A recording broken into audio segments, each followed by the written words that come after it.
Tak berhenti di situ, Brian kemudian membawa Richard mendatangi kantor Kathy Crooks. Dengan tegas, Brian menuntut agar Kathy menghentikan pemberitaan yang penuh tuduhan sepihak karena dianggap hanya fiksi untuk menjual koran.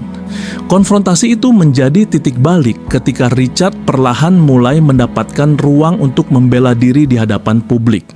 Setelah berita pembelaan Richard dirilis, perlahan opini publik mulai berubah. Dengan penuh keberanian, Barbara, ibu Richard, berdiri di depan pers dan wartawan. Suaranya bergetar namun syarat dengan keteguhan hati seorang ibu. Ia memohon kepada presiden, pemerintah, aparat, dan publik agar berhenti menyebarkan fitnah terhadap anaknya.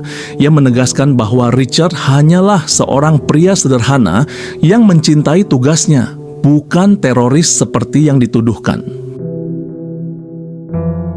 Momen itu menyentuh banyak orang.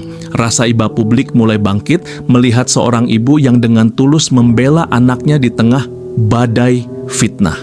Dukungan moral pun perlahan mengalir kepada Richard. Di hari itu juga, Richard bersama pengacaranya, Watson Bryan, mendatangi kantor FBI. Mereka datang bukan untuk menyerahkan diri, melainkan untuk melawan balik segala tuduhan yang telah merusak nama Richard. Di ruang pertemuan, suasana tegang terasa. Agen Tom Shaw dan timnya berusaha menekan, namun Brian dengan lugas menuntut bukti konkret atas tuduhan terhadap kliennya. Richard dengan suara bergetar namun tegas menyatakan bahwa ia hanya melakukan tugasnya sebagai petugas keamanan dan tidak ada satupun bukti yang menunjukkan dirinya sebagai pelaku. Perdebatan berlangsung sengit, tetapi pada akhirnya pihak FBI tidak mampu menunjukkan bukti nyata. Tuduhan mereka goyah di hadapan logika hukum Brian dan keberanian Richard. Keheningan memenuhi ruangan dan saat itu jelas terlihat bahwa FBI kehilangan pijakan. Dengan penuh harga diri, Richard dan Brian berdiri meninggalkan ruangan tersebut.